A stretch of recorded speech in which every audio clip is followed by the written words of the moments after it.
At the World Economic Forum in Davos, Switzerland, President Donald Trump just made a statement that caught the attention of every world leader in the room. Standing before diplomats, policymakers, and corporate titans, he declared his intentions for Greenland and clarified whether military force is on the table.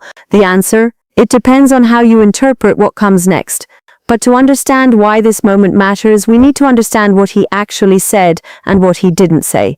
Moments ago, President Trump wrapped up a speech lasting over an hour. It was his most anticipated address since taking office, and the world was watching. His message was direct: the United States wants Greenland, and he intends to pursue it through negotiation, not force.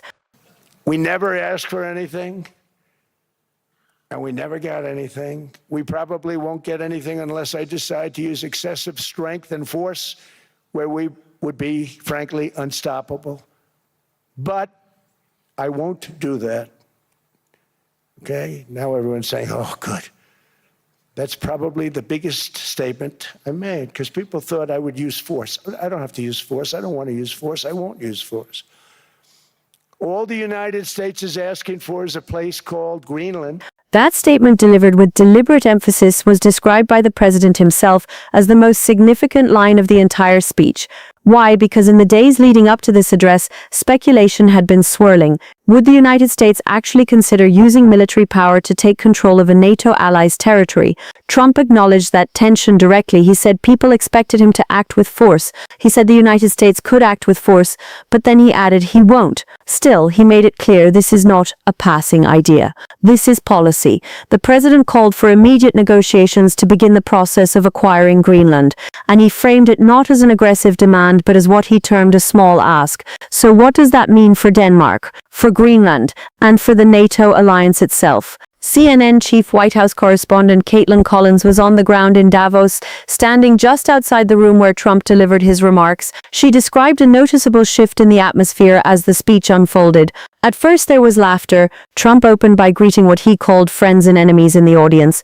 The tone felt lighthearted, almost theatrical, but that shifted the moment he began talking about Greenland. Collins reported that the room grew quieter. The levity faded. World leaders and policymakers who moments earlier had been smiling were now listening intently, because what Trump was proposing was unprecedented.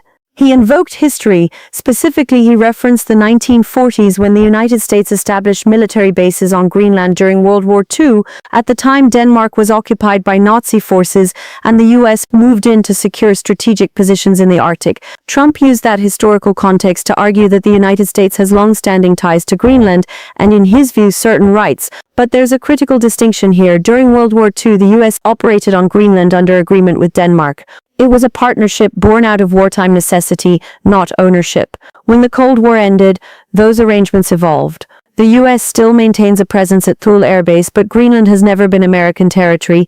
Trump's interpretation of that history, however, was different, and his remarks made that clear. But Greenland wasn't the only focus. Trump used his platform in Davos to deliver sharp criticism of NATO and several key U.S. allies. He argued that NATO has primarily served to protect Europe from the Soviet Union during the Cold War and from Russia today, but in his telling, the alliance has never truly benefited the United States. He framed American participation in NATO as a one-sided relationship, where the U.S. provides security while receiving little in return. That argument overlooks key historical facts. After the September 11th attacks, NATO invoked Article 5 for the first and only time in its history. That provision declares that an attack on one member is an attack on all. European allies, including Denmark, deployed troops to Afghanistan as part of the war on terror. Denmark in particular suffered one of the highest per capita casualty rates among NATO nations during that conflict. Trump did not mention that. He also singled out individual leaders by name, a departure from typical diplomatic protocol at Davos. He criticized French President Emmanuel Macron, he took aim at Canadian leadership, and he questioned whether Denmark has the capability to ensure Greenland's security on its own.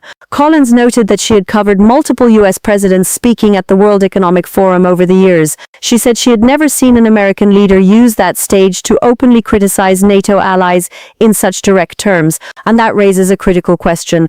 What message does that send to the rest of the world? CNN international diplomatic editor Nick Robertson was reporting from Greenland itself, and he said the reaction there is complicated. On one hand, people in Greenland heard Trump say he would not use military force. That offers some reassurance. The immediate fear of invasion has for now been eased. But on the other hand, Trump still wants control of Greenland. And the vast majority of Greenlanders are firmly opposed to that.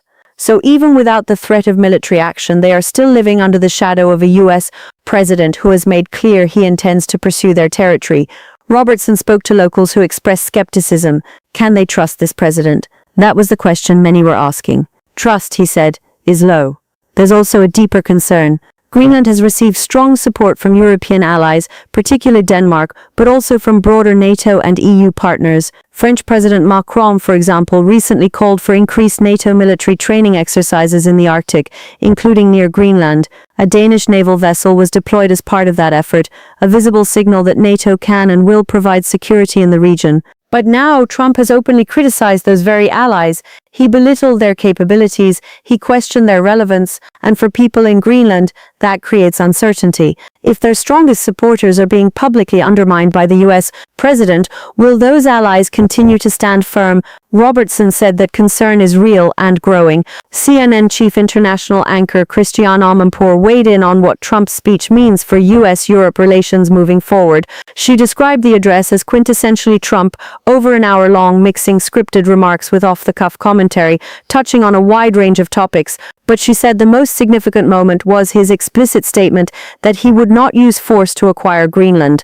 In her words, that removed the immediate threat of what she called a NATO-on-NATO conflict, a blue-on-blue war in Europe. That scenario, however unlikely it may have seemed, had been a source of real anxiety among European officials in recent days.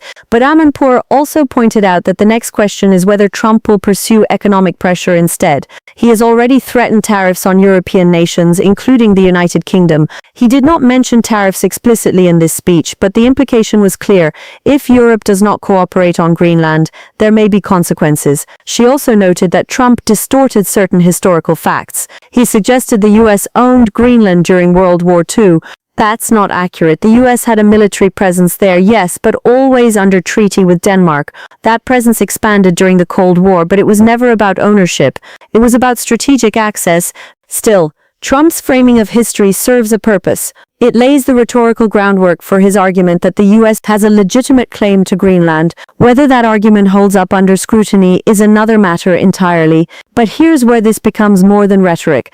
After his speech, Trump took questions from the press, and while much of that exchange was brief, one exchange stood out. Well, we have seen the numbers, we've seen the records, and it is taking place. Mr. President, it's got to be Mr. President,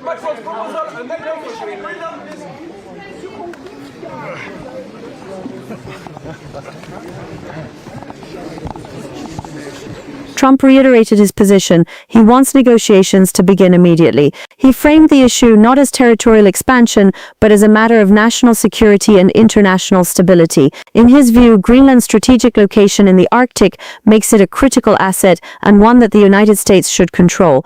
But here's the challenge. Greenland is a self-governing territory within the Kingdom of Denmark. It has its own parliament, its own government, and its own voice. Danish officials have already stated clearly that Greenland is not for sale. Greenlandic leaders have echoed that position. They are not interested in becoming part of the United States. So even if Trump is sincere about pursuing negotiations, it's unclear who exactly he would be negotiating with or what leverage he believes he has. Caitlin Collins caught up with a prominent former U.S. policymaker immediately after Trump's speech. That individual, whose identity was not disclosed in the broadcast, offered a measured but pointed response. They described Trump's address as a classic Trump performance. They acknowledged that fact-checking the entire speech would be a monumental task, given the volume of claims and the speed at which Trump moved between topics. But they also identified what they saw as a positive development. They interpreted Trump's statement about not using military force as a step back from his earlier rhetoric. In their view, the stock market's negative reaction to Trump's initial comments about Greenland may have influenced his decision to clarify his position. They called the original threat to use military force Crazy. And they said that if Trump has indeed backed down, that is a good thing. Still, they stopped short of calling it a victory. The fact that such a threat was made in the first place, they suggested, remains deeply concerning. So where does this leave us? President Trump has declared he will not use military force to acquire Greenland.